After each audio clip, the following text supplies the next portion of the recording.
Buenas tardes.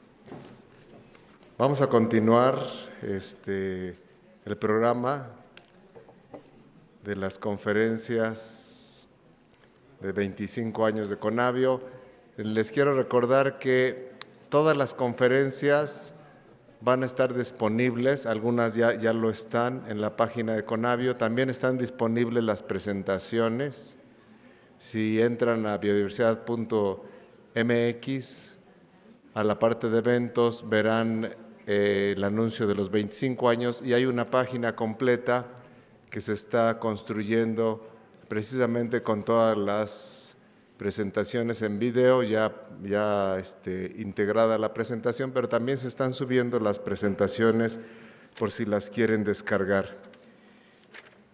Pues vamos a tener ahorita la charla de las especies en riesgo y prioritarias de México por la doctora Esther Quintero.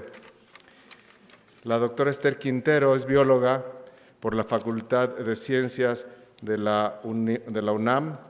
Ella obtuvo la maestría en sistemática en el Instituto de Ecología de Jalapa y el doctorado en Ecología, Evolución y Biología Ambiental en la Universidad de Columbia en la ciudad de Nueva York.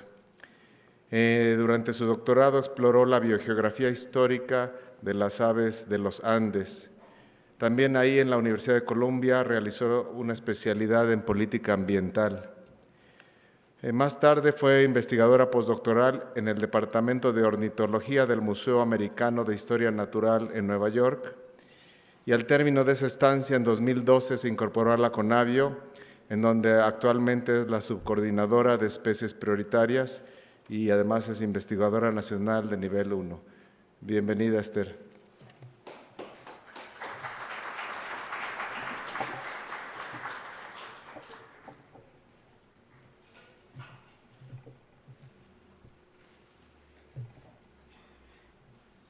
Pues muchísimas gracias por estar aquí, muchas gracias Carlos por la invitación, muchas gracias a toda la DCC por organizar este ciclo de conferencias. Quiero empezar por dar las gracias a la Conavio, que es una institución realmente muy generosa, y a nombre de todo mi equipo estamos realmente muy contentos de pertenecer en ella. Y bueno, pues lo que les voy a platicar hoy es realmente el resultado de un trabajo de equipo, y después voy a hablar también de mi equipo, del cual también me siento muy orgullosa. Bueno, en México, ¿cómo identificamos las especies en riesgo, ¿no? Siempre que hablamos de especies en riesgo, pensamos obviamente en jaguares, pensamos en lobos mexicanos, pensamos en tortugas marinas, seguramente últimamente pensamos en vaquitas marinas, pero ¿cómo identificamos cuáles especies están en riesgo? En México existe una norma oficial mexicana que se implementó desde 1994, que es la norma 059, actualmente es Semarnat 2010. Y la primera, como les decía, se hizo en 1994. En ese entonces no había una forma de evaluar el riesgo de las especies para incluirlas en la norma. Fue un esfuerzo colegiado para decidir cuáles especies estaban en riesgo y de esta manera se creó esta primera norma. Para el 2001, por primera vez, se hace la revisión de esta norma y se introduce el método de evaluación de riesgo, conocido como MER, para poder decir qué especies deberían entrar a la norma, salir de la norma o cambiar de categoría en ella. En 2010 se introdujo un nuevo MER que fue específicamente para plantas y el MER primero se conservó solamente para animales y para hongos o para cualquier otro organismo que no sea plantas. Y bueno, es importante señalar que la norma 059 es el único instrumento jurídico en México que tiene una validez para proteger a las especies. Esto es, por ejemplo, contrasta con otros países como en Colombia o en Brasil, en donde la lista roja de IUCN tiene una validez oficial. En México solamente la norma 059 la tiene. Y bueno, ¿quiénes están aquí en esta lista de especies? Actualmente tenemos 2.606 especies en la norma. ¿esto qué significa? O sea, en realidad en México hay muchísimas más especies que estas, sabemos. En todo el mundo más o menos se considera que el 10% de las especies que están, que se tienen descritas tienen algún estatus de riesgo. Nosotros no sabemos exactamente cuántas especies hay en México, hay muchísimas más que 100,000, pero 100,000, alrededor de 100,000 son las especies que están descritas. Y entonces estas 2.606 especies en realidad equivalen al 2.4% de las especies descritas para México, pero de estas 2.606 especies, solamente 1.371 especies tienen alguna categoría de riesgo, ¿no? O sea, categorías de riesgo en realidad solamente quiere decir que estén amenazadas o estén en peligro de extinción. En México hay 4 categorías, que son protección especial, que no es una categoría de riesgo, sino que simplemente habla de una vulnerabilidad, amenazada, en peligro y extinta en medio silvestre. Y de estas 2.606 especies, solamente 314 entraron a la norma oficial por una evaluación previa, ¿no? Todas las demás, lo cual le equivale solamente al 0.3% de las especies descritas para México, y todas las demás han entrado por conocimiento experto, o sea que esto quiere decir que entraron desde 1994, antes de que se instaurara el MER, y pues esto nos habla ya de entrada de la necesidad de trabajo que tenemos para evaluar especies en México. Estas gráficas lo que nos dicen es el número de especies que están por categoría, por grupo, que están dentro de la norma oficial mexicana. En la parte exterior, en la parte exterior de cada una de las gráficas, ustedes van a ver que hay colores grises y verdes. El color verde significa quiénes están enlistados en la norma y el color gris significa que, o sea, son especies que no están representadas en la norma. Entonces es pues realmente impresionante ver, por ejemplo, en el caso de las plantas, que tenemos nada de especies de plantas en la norma oficial mexicana, ¿no? Y si hablamos de otros organismos como invertebrados y hongos, pues es realmente inexistente su representatividad en la norma oficial mexicana. Como siempre, tenemos un gran sesgo hacia los vertebrados, y eso a los vertebrados terrestres, ¿no? Porque de peces realmente tenemos muy poco conocimiento, hay muy pocos peces que están en la norma oficial, y los colores internos de cada círculo lo que representa es el estatus que tienen las especies que están en la norma oficial mexicana. Y como el amarillo es protección especial, el naranja es amenazados y el rojo es en peligro. El negro es extinto en medio silvestre. Como pueden ver también, de las especies que están en la norma oficial mexicana, la mayor parte de ellas están en protección especial.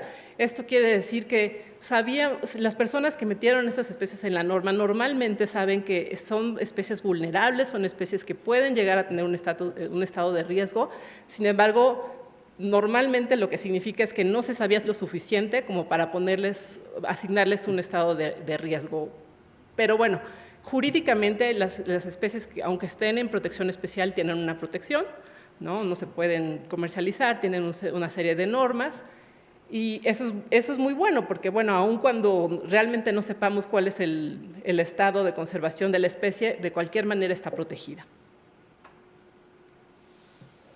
¿Qué sabemos de estas especies en riesgo? Uno de los trabajos que hacemos en el grupo en el que yo me encuentro, en especies prioritarias, es compilar y organizar y sistematizar la información de las especies que están en la norma oficial mexicana.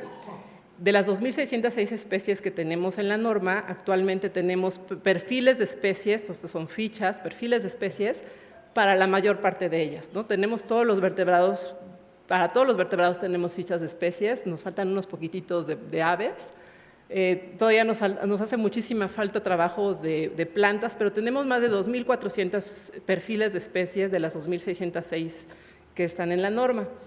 Eso suena muy bien, sin embargo, si nos ponemos a ver la cantidad de información o los vacíos de información más bien que tenemos de estas especies, de estos perfiles de especies, la cosa cambia, ¿no? Ahí tenemos una gráfica de un trabajo que se acaba de hacer en la coordinación del estado de conocimiento de las cactáceas, bueno, de las cactáceas mexicanas.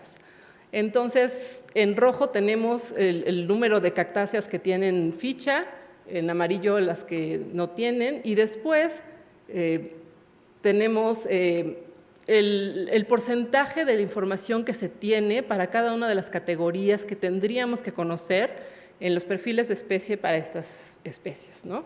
Entonces, como pueden ver, ninguna categoría tenemos, bueno, por ejemplo, genética, importancia biológica, económica, estado de conservación, distribución, ambiente, historia natural y ecología y demografía, y para ninguna de estas categorías tenemos más del 20% de la información que deberíamos de tener. Esto es mucho más, se puede apreciar mucho mejor en categorías como ecología y demografía. Realmente no tenemos idea de cómo están las poblaciones de las especies en riesgo en México. Tampoco sabemos nada de la genética de ellas, o sea, tenemos realmente muy poca, y eso que son cactáceas, ¿no? Que son estos grupos de plantas a las cuales también hay un sesgo. Dentro de las plantas obviamente hay un sesgo a cactáceas, a orquídeas y, por ejemplo, a cícadas, ¿no? Entonces, son especies que realmente, son grupos de especies que son más o menos conocidas y aún así vemos la cantidad de información faltante que tenemos. Si nos vamos a otras especies que son mucho menos carismáticas, pues la cosa todavía es mucho más evidente de que necesitamos muchísima información. ¿Y cómo se evalúan las especies en México? El método de evaluación de riesgo toma en cuenta 4 categorías, que son distribución, estado del hábitat, vulnerabilidad intrínseca y impacto antropogénico, ¿no? Estas 4 categorías, cuando son para animales o para hongos, son puramente cualitativos, ¿no? Son bastante subjetivos, y cuando son para plantas, cada uno de estos criterios está dividido en otros subcriterios, pero generalmente es mucho más cuantitativo, aun cuando también se presta algunas veces a interpretación. Cuando hablamos de evaluación de especies, normalmente todo el mundo piensa en las evaluaciones de especies de la IUCN, de la lista roja, y hay algunos diferencias importantes entre cómo evaluar con el MER y cómo evaluar con la lista roja. Entre ellos, lo más evidente es que en IUCN, cuando se evalúan las especies, solamente con que tengamos conocimiento de un solo criterio es suficiente. En el MER nos piden que tengamos conocimiento para las 4 categorías que nos piden, ¿no? Esto quiere decir que son dependientes y que la calificación que se le va a dar de riesgo a una especie va a depender de que no tengamos vacíos de información, especialmente para animales y hongos.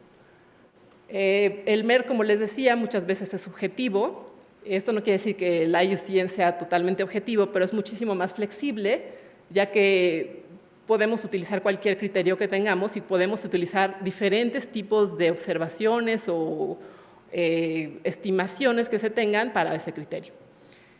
En el MER, lo más importante y lo más preocupante es que la falta de información muchas veces impide una buena evaluación de la especie.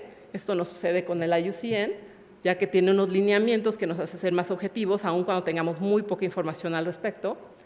Y otra cosa muy importante es que en el MER las evaluaciones no son públicas.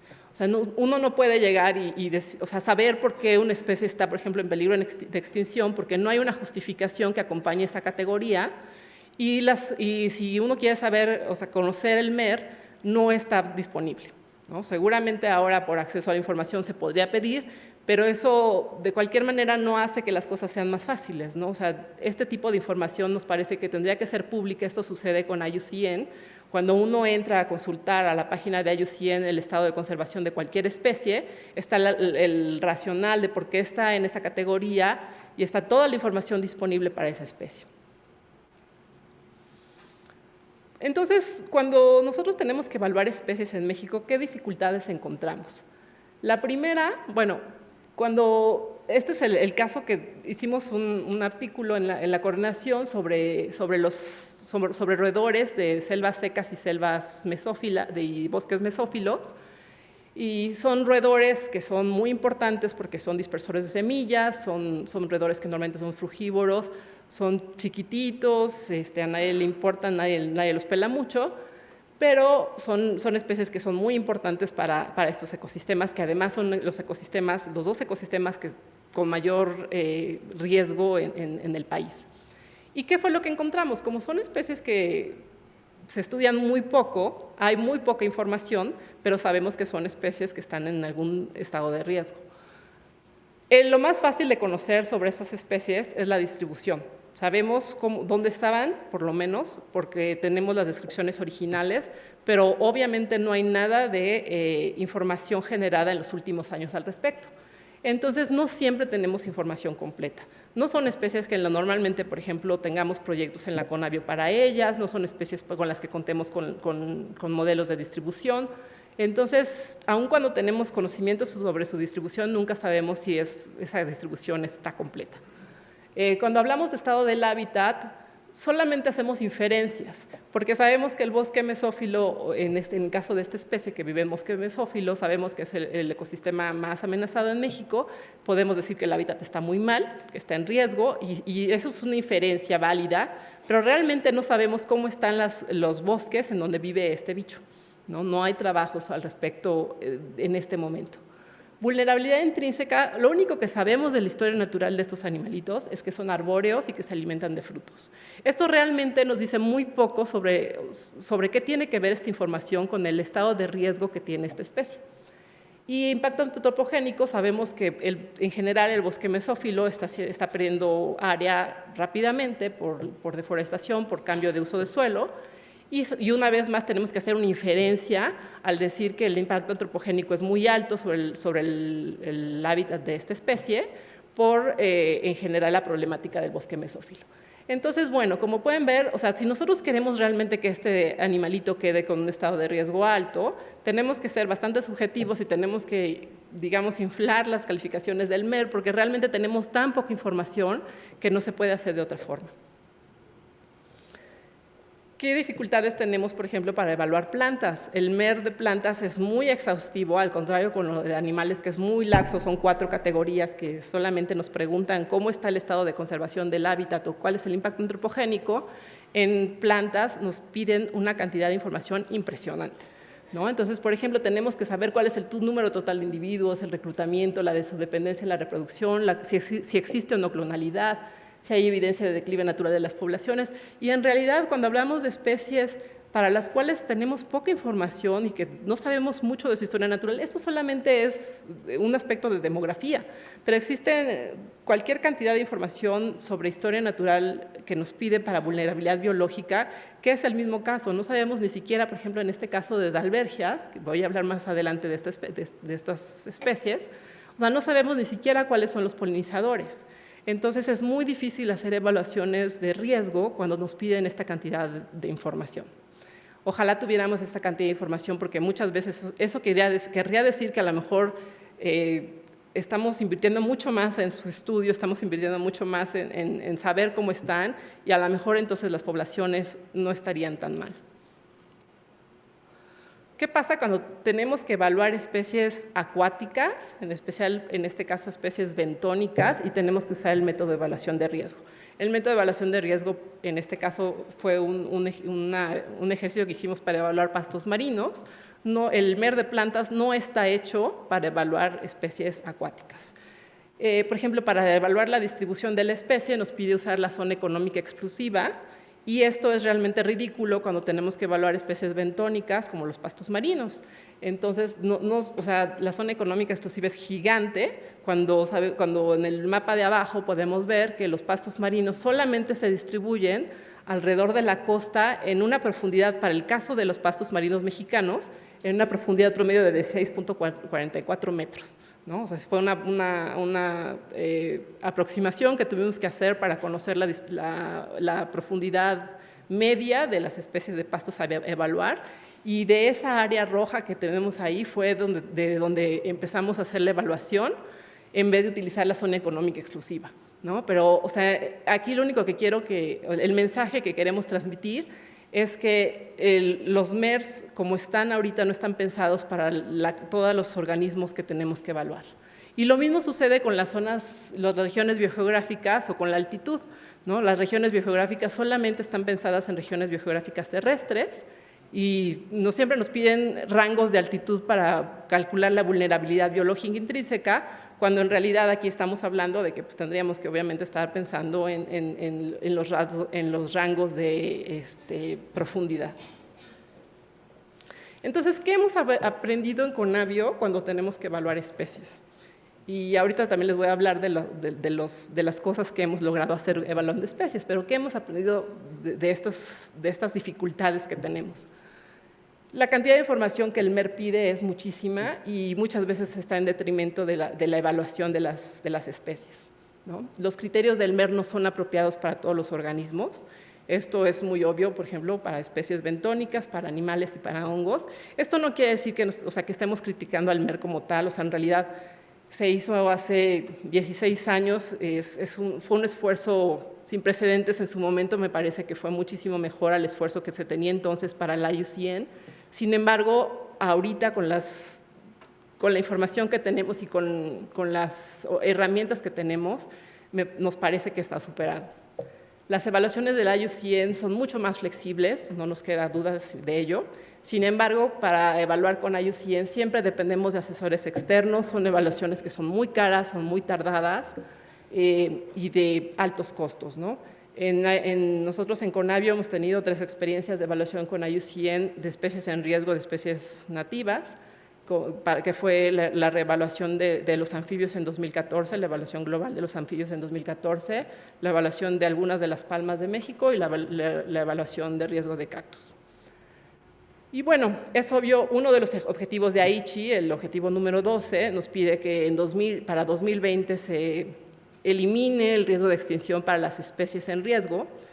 Eso me parece que es más que obvio que ni siquiera tenemos claro cuáles especies están en riesgo en México porque no hemos podido evaluar todas las especies que nos hacen falta, menos aún vamos a llegar a esta meta de prevenir la extinción de ellas. Y nunca vamos a lograr evaluar las especies en riesgo si seguimos dependiendo de evaluar especie por especie, utilizando MERS y dependiendo obviamente de los expertos para hacer este tipo de evaluaciones. Sin embargo, creo que hemos logrado bastante y les voy a presentar 2 casos de éxito que tenemos de evaluación en Conavio. La primera es la evaluación de los pastos marinos. Los pastos marinos me parece que dentro de la coordinación es uno de los grupos de especies que son ahorita como los consentidos, porque digo, no hay duda que son especies que son muy, muy importantes, ¿no? Son muy importantes por la cantidad de especies que están asociadas a ellos, por los servicios ecosistémicos de todo tipo que nos proveen y porque además son especies que sin ellas vamos a perder muchísimo, ¿no? Y son especies que muy poca gente toma en cuenta, porque los pastos marinos normalmente para la gente son desagradables, no queremos estar en la playa o metiéndonos al mar y estar pisando esas cosas que se te enredan en las piernas. Los hoteles normalmente los quitan porque son desagradables para los huéspedes. Y solamente aquí un ejemplo, en la Laguna Madre de Tamaulipas se han contabilizado 76 especies de moluscos, 42 especies de crustáceos y 105 especies de peces asociados a las praderas de pastos marinos en ese lugar. Y tenemos una gran cantidad de especies en la norma oficial mexicana que dependen directamente de los pastos marinos para sobrevivir. Y además, por ejemplo, todas las especies comerciales de peces y de invertebrados, muchas de ellas pasan sus primeras etapas larvarias, ya sea asociada a praderas de pastos marinos o a manglares, ¿no? Y de ahí también tiene una importancia económica impresionante y muy poca gente toma en cuenta esto. Nosotros en 2014 hicimos la evaluación de pastos marinos junto con todos los expertos y encontramos que todos los pastos marinos tendrían que estar en la norma oficial mexicana, algunos como amenazados, algunos como protección especial, pero todos están en declive, por lo menos algunas de sus poblaciones, ¿no? Sobre todo las poblaciones que están del lado del Pacífico, del lado están críticamente, sus números están decayendo muy rápidamente. Por otro lado, tenemos las especies maderables del género Dalbergia, que les había dicho que iba a regresar sobre ellas. Las dalbergias son estos que le llaman palo de rosa, son estas especies que son muy cotizadas para hacer las famosas guitarras de paracho, para hacer las marimbas, incluso a las dalbergias también se les conoce a veces con el nombre de marimba, porque tienen son maderas preciosas, tienen un color muy bonito, tienen una sonoridad impresionante, tienen unas características muy apreciadas y siempre se han utilizado de manera sostenible en México, ¿no? O sea, nunca ha habido una sobreexplotación para hacer guitarras o para hacer marimbas, ojalá fuéramos tan musicales, pero no es así.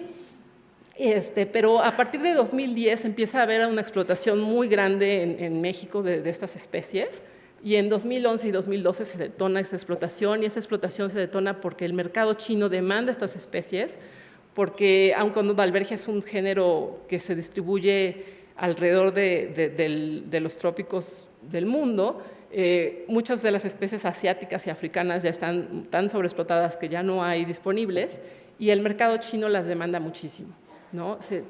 En Dalbergia, solamente de las 15 especies maderables que hay para México, solamente 2 especies estaban incluidas en la norma oficial mexicana 2010, otras 2 especies diferentes estaban incluidas en CITES, pero habían 13 especies que no estaban incluidas en uno o en otro. Y uno de los problemas de las maderas de Dalbergia es que una vez que se corta, es muy difícil o es casi imposible saber qué especie es. Entonces, ya que se tienen en rollo las maderas, en realidad, pues, es muy fácil decirle a los inspectores de aduanas, esta no es la que está en la NOM, ¿no? Entonces, a nosotros nos interesaba muchísimo, junto con la Profepa, hacer la evaluación de riesgo de las dalbergias para meterlas en la norma oficial mexicana. Se hizo junto con los expertos. Todas las especies, las 15 especies maderables del género, hay 20 especies para México, pero solamente 15 son maderables y explotadas. Estas 15 especies todas tendrían que estar incluidas en la norma oficial mexicana, se presentaron, sin embargo, desde 2014 la norma, el anexo 3 de la norma sigue ahí sin moverse, desde 2015, y pues estas especies siguen sin entrar a la norma. Sin embargo, gracias a que también estamos colaborando de manera muy estrecha con el Corredor Biológico Mesoamericano en CONABIO y con la Autoridad Científica de CITES, una de las cosas que hicimos es que los resultados de ese taller se utilizaron para que en la COP de 2016 de CITES todas las especies maderables del género Dalbergia entraran al anexo 2. Y desde entonces, todas las especies de Dalbergia mexicana, o sea, a partir de este año, a partir de enero de este año, todas las especies están en CITES, y entonces, aun cuando no están en la norma oficial mexicana, las especies ya no se pueden exportar. Eso es una muy buena noticia porque, como les decía, una vez que ya están en rollo, es muy difícil identificarlas. Y bueno, nosotros consideramos que este tipo de esfuerzos institucionales que estamos haciendo junto con la Autoridad Científica CITES, junto con el Corredor, junto con la Profepa, dan resultados muy buenos. O sea, es un trabajo que la evaluación nos llevó 3 días de hacerla presencialmente en CONABIO, aun cuando requirió muchísimo trabajo antes y después. Realmente el costo fue muy bajo y los beneficios se ven ahora y se ven reflejados, y esperamos que seguimos trabajando junto con Corredor y junto con la Autoridad Científica para generar conocimiento sobre estas especies que son sumamente importantes, y estamos generando conocimiento de historia natural, conocimiento sobre su aprovechamiento y demás para poder tener un mejor manejo y un mejor uso de ellas. ¿Qué propondríamos nosotros para evaluar de una manera más eficiente? Otro de los esfuerzos que estamos haciendo en la coordinación, estamos reevaluando a los anfibios mexicanos. Una vez que se hizo la reevaluación por IUCN en 2014, nosotros tuvimos el interés de ver qué pasaba si nosotros cogíamos todos esos anfibios que están evaluados y hacíamos un ejercicio diferente de evaluación. Una de las fortalezas muy grandes de la CONABIO es la generación de datos geoespaciales, como ustedes todos lo saben. Entonces, lo que decidimos hacer es conjuntar modelos de distribución de nicho para los anfibios, Para esto tuvimos 144 anfibios que cumplían los requerimientos de los modelos de nicho que necesitábamos y los conjuntamos con datos de percepción remota de 2005 a 2015, que son los periodos de evaluación que hace la IUCN de cada 10 años. Utilizamos la evaluación global de los anfibios de 2005, la evaluación de 2015 y los datos de percepción remota para ver pérdida de hábitat, que justamente es el criterio B de IUCN, es pérdida de hábitat. Y entonces nos dimos a la tarea de generar esta reevaluación. Lo que encontramos es que los anfibios mexicanos, una vez que realmente utilizamos modelos de distribución de nicho y modelos de percepción remota, es que están mucho peor de lo que las evaluaciones de IUCN reflejan, ¿no? Esto lo hicimos junto con Franz Mora y bueno, en realidad es un trabajo que estamos ahora tratando de repetir junto en otros grupos de especies. Estamos empezando con mamíferos y después con aves, pero como pueden ver, o sea, muchísimas especies están realmente en peligro que no estaban reflejadas de esa manera de IUCN. Otra de las cosas que encontramos aquí que fue bastante choqueante fue que al utilizar estos datos de manera estadística o de los datos que se generaron durante la evaluación de IUCN, encontramos que más de la mitad de las veces estos datos no eran replicables y que había una alta tasa de error en las evaluaciones. Y esto no significa que las personas que hicieron esta evaluación, que son los expertos, no sepan lo que están haciendo, por supuesto que no. O sea, estas personas son las personas que van al campo y que ven dónde están los bichos y ven qué están haciendo, pero lo que significa es que muchas veces estamos evaluando sin tomar en cuenta realmente los datos duros que tenemos ahí enfrente de nosotros, porque lo que nosotros hicimos para la evaluación de IUCN es que les dábamos a los expertos los mapas de la distribución conocida según se tenía en la última evaluación de IUCN y ellos en ese momento lo modificaban según su experiencia y eso se volvía a subir a un sistema de información geográfica, pero en realidad generan muchos errores de esta manera y nos parece que teniendo la información que tenemos en Conavio de percepción remota y de pérdida de hábitat, que la mayor parte de las especies en México están amenazadas por pérdida de hábitat, las cosas se podrían hacer diferente. Aquí solamente les presento algunos de los ejemplos que tenemos de estas 144 especies que reevaluamos, ¿no?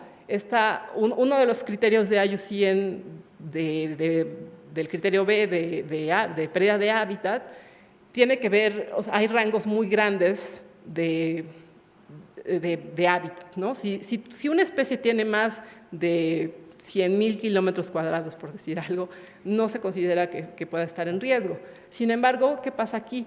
Esta especie tenemos que es una especie con una distribución muy amplia, es una especie que seguramente es una distribución que tiene fragmentada, pero bueno, es una distribución muy amplia. El color verde es el hábitat remanente y los colores rojos es la pérdida de hábitat, pero lo que encontramos para esta especie es que la pérdida de hábitat en los últimos 10 años es muy grande, ¿no? Y que con esa tasa de deforestación en este hábitat, realmente la especie está mucho más amenazada de lo que IUCN reconoce por el hábitat tan grande que tiene. Entonces, ese tipo de cosas son cosas que los expertos lo ven, pero simplemente por seguir las guidelines de IUCN no entran dentro de algún estatus de riesgo, cuando aquí estamos viendo que la pérdida de hábitat es muy grande. Esta es otra especie en la que en tan solo 10 años la pérdida de hábitat es enorme también. Pueden ver, por ejemplo, o sea, hay puntos rojos por todos lados, eso también nos habla de una fragmentación muy grande que normalmente no se toma en cuenta de esta forma en las evaluaciones, porque para ellos sí en fragmentación es otra cosa. Y aquí, de least concern, realmente nosotros la tomamos en cuenta como que tendría que estar en nearly threatened, y que si seguimos con esas tasas de deforestación, la especie se va a perder muy rápidamente, aun cuando siga teniendo una extensión muy amplia. Este es otro de los casos que, aun cuando no cambia su estatus de riesgo en nuestra reevaluación, encontramos que tiene un hábitat altamente fragmentado y, como les decía, este tipo de cosas no se toman en cuenta de esta manera para IUCN. O sea, la fragmentación, nosotros seguimos sin saber cómo cuantificarla, como para ponerla en una manera formal para una evaluación de riesgo, pero es algo en lo que estamos empezando a trabajar. No es trivial, es muy difícil porque la fragmentación obviamente tiene muchas caras y depende del tipo de fragmentación y depende de dónde esté y depende el tipo de hábitat que está utilizando una especie, cambia. Pero, sin embargo, nosotros pensamos que es un área en la que se tiene que trabajar si queremos hacer evaluaciones de riesgo que realmente tengan sentido, especialmente en países como en México, ¿no? Que tenemos que por la pérdida de hábitat y por el cambio de uso de suelo tenemos una fragmentación muy grande. Esta es otra de las especies que esto es un solo píxel porque es una especie microendémica, es chiquitita. Sabemos que el hábitat está bastante conservado, pero es una distribución de nada. No sabemos si realmente esa es su distribución real o si no se conoce de otros lados. Se estima que se pasarían 5.720 años para que ese hábitat se perdiera totalmente a la tasa de pérdida de hábitat que hay actualmente. Sin embargo, ¿cómo evalúas esas especies? O sea, estas especies son críticamente amenazadas porque pasa cualquier cosa y se pierde si realmente solamente está ahí, ¿no? Entonces, esto solamente lo ponemos como un ejemplo de muchas especies que tenemos que nada más tienen un punto de distribución y que todo lo demás es un buffer que no sabemos qué está realmente pasando con ellas. Entonces, ¿cómo podríamos evaluar de manera más eficaz? Ya les dije que la precisión de las evaluaciones puede mejorar bastante si utilizamos los datos con los que contamos de percepción remota y con la distribución de nicho que se generan en este país. Sabemos que hay muchas especies que no tienen este tipo de modelos, pero se pueden generar y nos parece que sería una forma más inteligente de empezar a evaluar especies. Obviamente no va a resolver todo, o sea, obviamente hay especies para las cuales vamos a seguir sin tener información, pero esta falta de información también se puede de alguna manera brincar utilizando estos modelos estadísticos bayesianos que los que estamos usando, porque si se formaliza el criterio de evaluación de una manera dentro de un modelo bayesiano, en realidad esto nos ayuda a podernos brincar toda esta incertidumbre, o al menos alguna parte de esta incertidumbre, y podemos generar evaluaciones, las cuales nosotros proponemos que seamos, por ejemplo, nosotros en Conavio, o sea, alguien más quien las haga, pero que no necesariamente tengan que incluir a todos los expertos que muchas veces no tienen el tiempo, no tienen la disposición de estar haciendo este tipo de cosas, pero que sí sean los expertos después quienes puedan validar esta información que nosotros estamos generando, ¿no? El conocimiento experto es irreemplazable y creo que todos lo sabemos y todos estamos seguros de ello, pero creo que nosotros también tenemos muchísimas herramientas para poder empezar a trabajar en la evaluación de otra forma, de mucha más rápida, con mucha más velocidad y con una mejor, pues que sea de mucho mejor calidad. Y bueno, por otro lado, les voy a platicar rápidamente de las especies prioritarias, porque una vez que sabemos que tenemos especies en riesgo y sabemos que en México hay muchas especies en riesgo, necesitamos saber cómo priorizar los esfuerzos de conservación, ¿no? Entonces, ¿qué es una especie prioritaria? Que es como se llama nuestro grupo de trabajo, especies prioritarias. Y cuando hablamos de especies prioritarias, estamos hablando de especies en las cuales estamos poniendo nuestros esfuerzos de conservación para que esas especies para que ese esfuerzo de conservación se derrame hacia otras especies y hacia otros hábitats, ¿no? Son especies que se llaman proxy o especies sombrilla.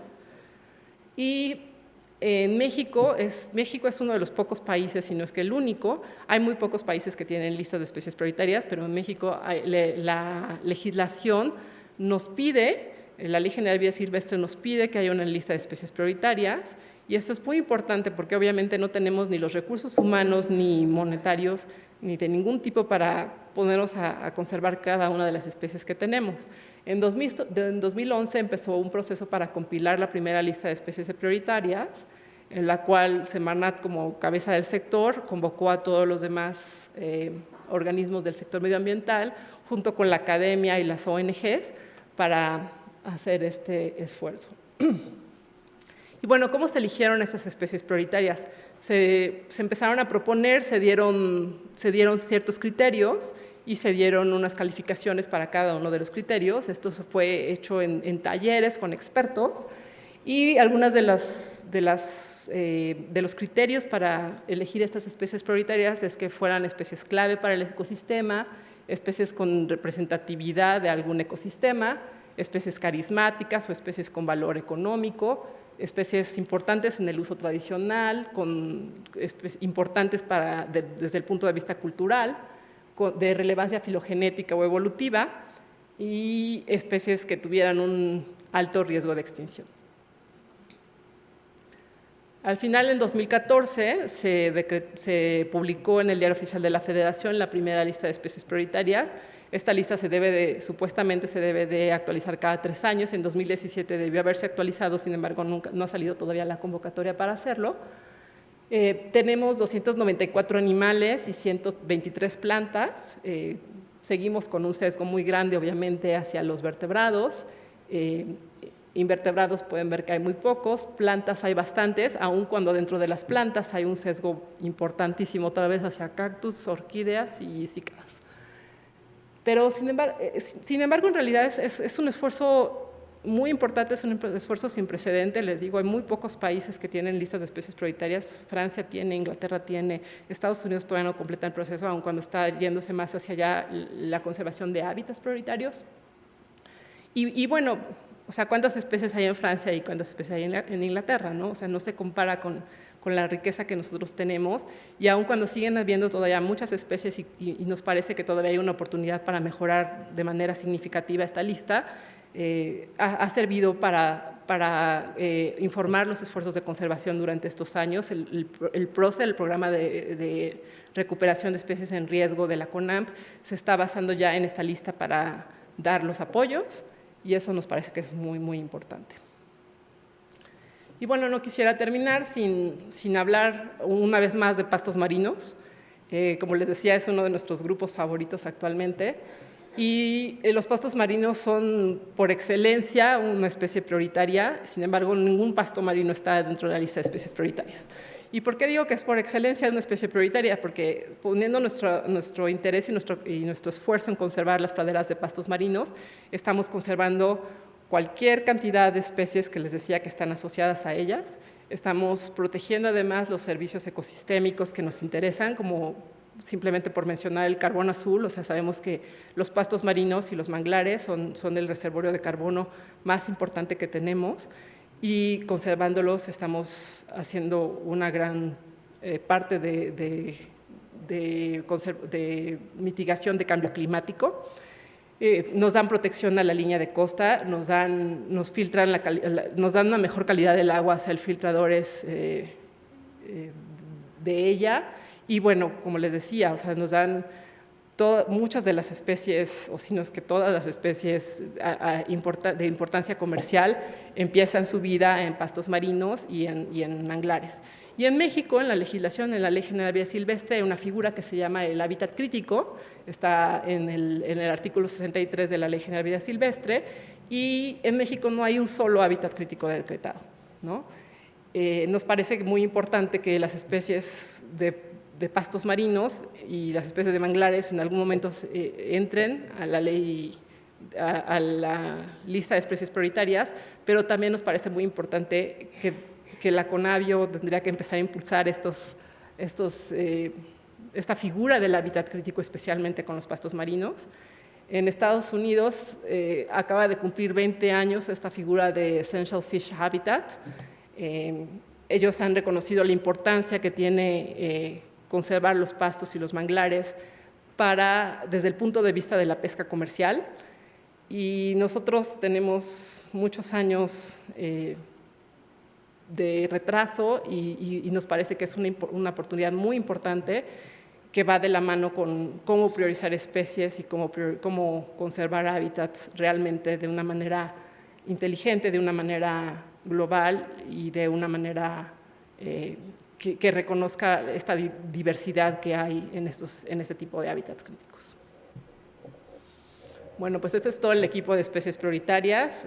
Como yo les decía desde el principio, yo me siento muy honrada realmente de trabajar con este equipo. Es un equipo que es excelente, de gente muy capaz, de gente muy dinámica, de gente muy inteligente y de gente que siempre está con el mayor dispuesta a hacer todo este tipo de exploraciones y de cosas que estamos presentando hoy.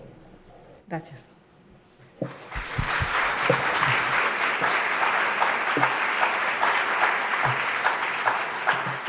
Muchas gracias, Esther.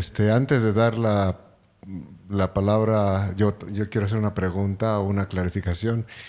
¿Cuál es el proceso institucional para tener la norma 059? ¿Qué instituciones participan y cuál es el papel de Conavio en eso? Bueno, en realidad es una atribución de la Semarnat. La Semarnat saca una convocatoria, esa convocatoria salió a finales de 2014, esa vez fue solamente para modificar el anexo 3. En 2017 hubiera tenido que salir la convocatoria para la revisión quinquenal, tampoco ha salido, supongo que a estas alturas no saldrá. La Semarnat convoca a todos los organismos del sector medioambiental a participar en los grupos de trabajo. Junto con los expertos se hacen grupos de trabajo por grupos. Entonces, por ejemplo, se hacen fechas en las que solamente trabajan los botánicos, hay veces que solamente trabajan los zoólogos, y se van haciendo grupos de trabajo con expertos y junto con la Conavio, la CONAMP, la Profepa, el INEC, ¿no? Entonces, todos participan. Al final se saca una lista preliminar. Esta lista preliminar tiene que pasar por el COFEMER, después se sale abierto a consulta pública. Se publica la consulta pública, está abierta durante 30 días, todo el mundo puede participar, todo el mundo puede hacer preguntas, puede hacer observaciones. Después la Semarnat tiene que revisar cada una de esas preguntas, contestarlas y finalmente pasa a jurídico. Una vez que está todo esto resuelto, pasa al jurídico de la Semarnat. En el jurídico dan el visto bueno o se queda ahí detenida por cualquier cosa. Ese ha sido el caso, o sea, el anexo 3 que se terminó en 2015 está detenido en jurídico desde entonces. Y pues les digo, o sea, en realidad tendría que haberse abierto una revisión quinquenal en 2017 y pues no ha sucedido. Gracias. Ahora sí, si tienen algún comentario aquí. Usted mencionó que en Estados Unidos se dio prioridad a mantener el hábitat de los manglares y que en México hay una negligencia.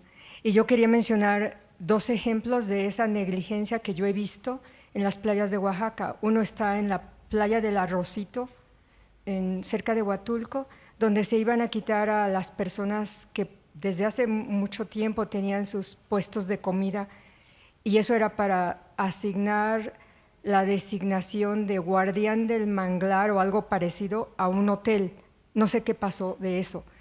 El otro ejemplo está en la playa de Zipolite, donde yo paso todo el invierno, y se dio la asignación de guardián del manglar a otro tiempo compartido, creo, de canadienses, y no fueron guardianes porque en ese manglar donde solían llegar aves y el agua del mar, hicieron su alberca, su piscina, y todo se bloqueó, entonces está seco. Y yo solo quería mencionar eso y preguntar qué se puede hacer o si algún día habrá algo para prevenir este tipo de abusos o negligencias. Gracias. Bueno, en realidad, como Isabel mencionaba, son cosas muy complejas. ¿Qué podemos hacer cuando vemos cualquier tipo de mal manejo o de crimen ambiental? En la Profepa hay una página para hacer denuncias anónimas. en las cuales hay un espacio para un escrito libre y se pide que también se entreguen como evidencias, ¿no? Por ejemplo, fotos o cosas así. Desgraciadamente, o sea, nosotros, por ejemplo, como Conavio, nosotros no estamos, no tenemos atribuciones para hacer nada de este tipo de cosas, pero creo que la Profepa y la CONAMP, o sea, son entidades que en realidad se preocupan mucho por estas cosas, y creo que también falta mucha conciencia en la gente, porque normalmente la gente no piensa que este tipo de cosas pues constituyan un crimen o puedan llegar a hacerlo, ¿no? Entonces, o sea, creo que tenemos que estar involucrados en ello, y la Profepa siempre está abierta a recibir este tipo de denuncias. Entonces, si en realidad se está haciendo un mal manejo, a la Profepa le corresponde actuar. Antes de pasar para allá, la pregunta, le voy a dar el micrófono al doctor. No, es un comentario nada más. México tiene el monitoreo más detallado de manglares del mundo, a 1 hectárea de precisión, y toda la información está disponible para quien la quiera ver.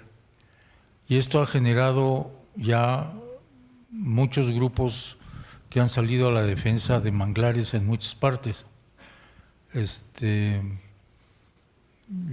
Yo creo que esa es la manera de hacerlo. Otra vez, creo que la sociedad debe ser bien informada y muy activa para poder denunciar estas cosas y exigir o demandar o lo que sea. Y hay maneras de demandar penalmente a quien hace estas cosas. Si seguimos esperando que una autoridad y alguien esté haciendo estas cosas, sí, la Profepa está encargada de que estas cosas no se alteren o no se destruyan, pero pues para el tamaño de costas que tenemos no hay capacidad humana para ver esas cosas bien. No es una excusa, lo que estoy simplemente subrayando otra vez es que sin una sociedad bien informada, con buenos datos confiables como son los que están ahí, y además activa para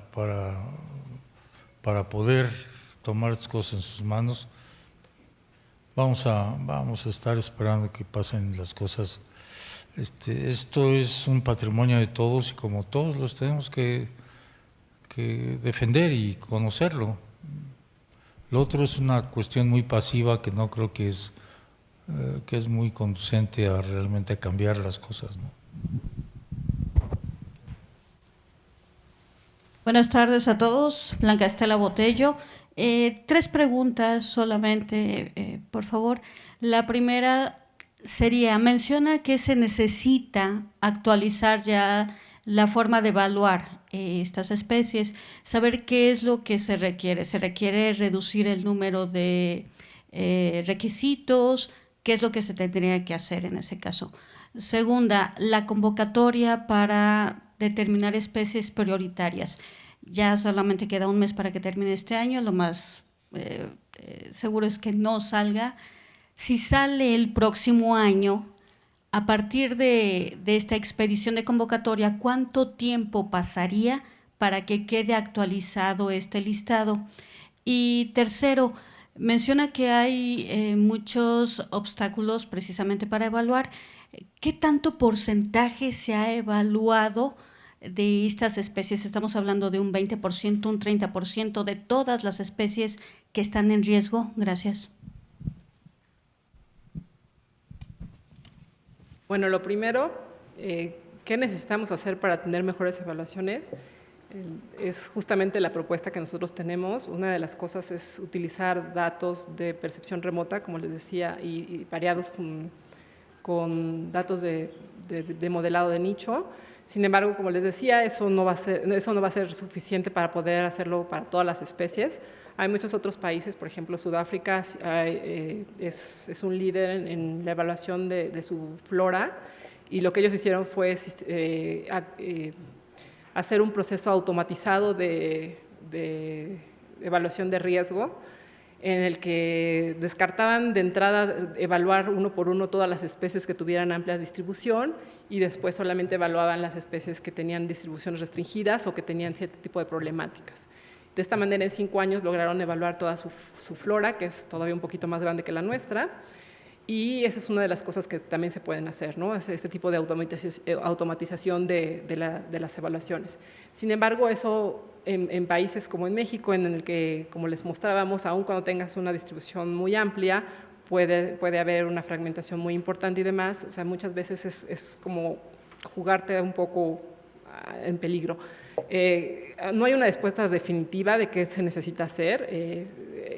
También cada una de las especies tiene problemáticas diferentes, cada grupo de especies tiene problemáticas diferentes y nos parece que estamos trabajando sobre ello. Eso no quiere decir que, o sea, que sea lo mejor a lo mejor, pero eso es lo que somos pocas personas las que trabajamos en ello y por lo pronto el MER sigue siendo la forma oficial de evaluar. Nosotros en Conavio seguimos apoyando que los MERs se hagan, apoyamos a todas las personas que están interesadas en hacer los MERs, revisamos, ayudamos, completamos los MERs para que se sigan haciendo, porque mientras la Semarnat, o sea, mientras el cuerpo normativo de la norma no cambie, no hay otra forma de hacer las cosas, ¿no? Por otro lado, ¿cuál era la segunda pregunta? ¿Cuánto se tarda? Eso en realidad depende de muchos factores que no, o sea, no son lineales.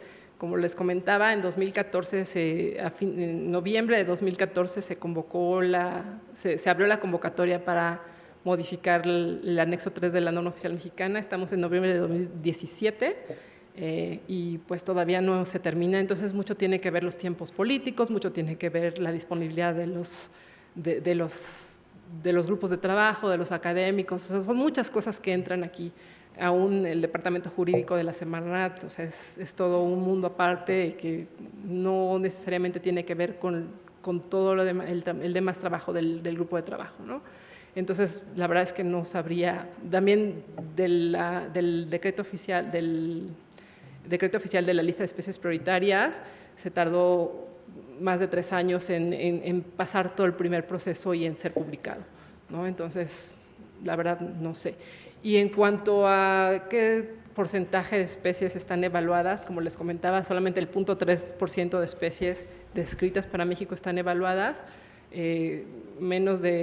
solamente 300 especies, un poquito más del 10% de las 2.606 tienen una evaluación detrás.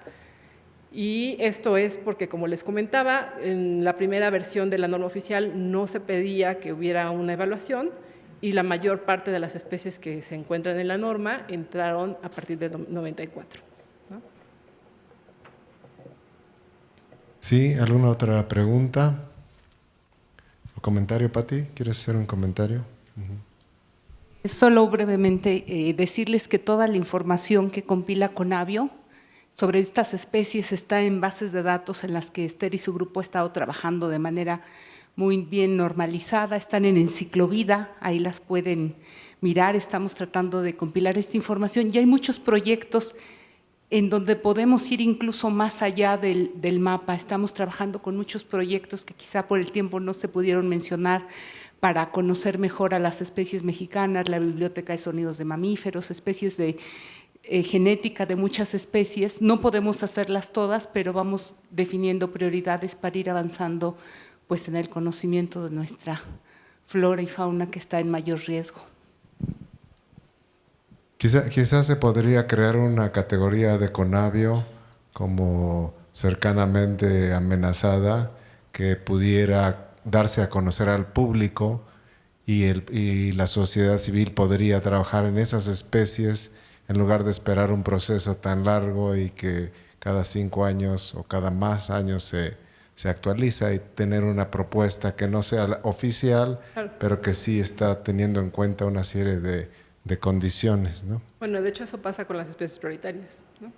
Hay especies prioritarias que están dentro del Diario Oficial de la Federación, de la lista de especies prioritarias, y hay una lista de especies prioritarias que son las especies prioritarias Conavio, así están marcadas en el SNIP, que son un poco de casi 200 especies más de las que estuvieron en la norma, que se quitaron por cuestiones legales, porque son especies que no las rige la Ley General de Vida Silvestre. Sin embargo, nosotros en Conavio las seguimos considerando prioritarias para la conservación y así están, como te digo, marcadas en el SNIB y en la Enciclovida y demás. ¿Algún otro comentario, pregunta? Hasta allá atrás. Sí.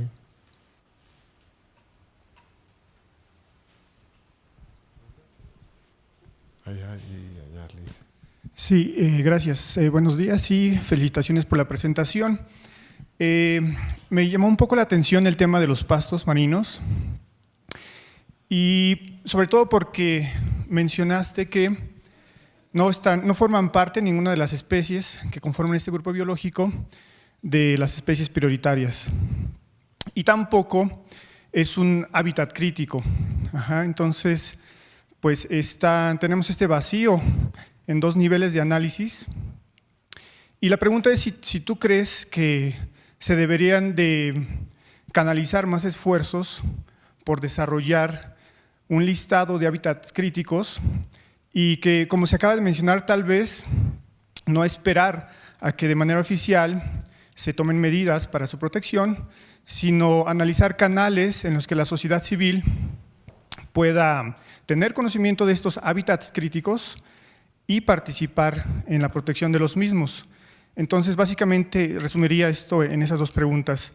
Si tenemos un rezago que deberíamos de atender con mayor prontitud y si sería bueno establecer canales para brincarnos las vías oficiales y poder subsanar este vacío a través de la sociedad civil. Y bueno, definitivamente hay un vacío, o sea, lo mencioné, no tenemos hábitats críticos, no están esas especies en la lista de especies prioritarias y la labor de Conavio aquí es ponerlo a disposición la información para que toda la sociedad esté consciente de ello, para que lo sepa y para que haya presión, para que seamos conscientes y para que se pueda empezar a trabajar al respecto, ¿no? O sea, nosotros estamos trabajando continuamente, estamos ahorita por terminar un par de papers al respecto sobre pastos marinos y definitivamente creemos que, que nosotros como Conavio, nuestra atribución es darles a ustedes como sociedad toda esta información para que se pueda empezar a trabajar al respecto. Allá tenemos una pregunta, sí. Hola, gracias. Yo soy Alicia de Conavio, entonces voy a hacer trampa y es un comentario, es más que una pregunta. Y quiero enlazar esta última presentación con la de Francisca antes, porque si vieron, cuando se habló de plantas, las principales que han sido evaluadas son cactáceas, orquídeas, cosas que extraemos como ornato, pero se dijo muy poco acerca de los parientes silvestres que Fran mencionó en su presentación. Y este es un punto importante porque como biólogos un poco los dejamos de lado históricamente. Y segundo, porque el método de evaluarlos es distinto. Muchos de estos parientes silvestres son herbáceas a las que les gusta hasta cierto punto la perturbación. Entonces, evaluarlos de la misma forma en torno a si el bosque está bonito no lleva al resultado que deseamos, porque no quiere decir que estas especies no estén en riesgo, solamente que tienen factores de amenaza distintos, ¿no? Entonces, el comercial es que es algo que también ya estamos empezando a hacer en Conavio, incorporando a los parientes silvestres como un caso especial dentro de las plantas. Gracias.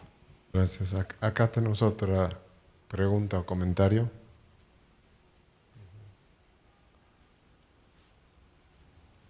Bueno, ya platicó Esther acerca de los trabajos que se están realizando más formales en la Conavio, pero también nuestra coordinación se ha dado a la tarea de divulgar justamente o de intentar divulgar la importancia de las praderas de pastos marinos y bueno, nada más es para invitarlos a que consulten la revista de Biodiversitas, ahí tenemos un volumen dedicado en especial a la labor de la subcoordinación de especies prioritarias, donde vemos más a detalle qué son las especies prioritarias, cuál es la importancia de cuidar las praderas de pastos marinos y uno de los casos que hemos estado trabajando, que es el caso de la conservación de Dalbergia. No recuerdo cuál es el número, pero lo pueden consultar seguramente en la página de la Conavio. Muchas gracias por el anuncio.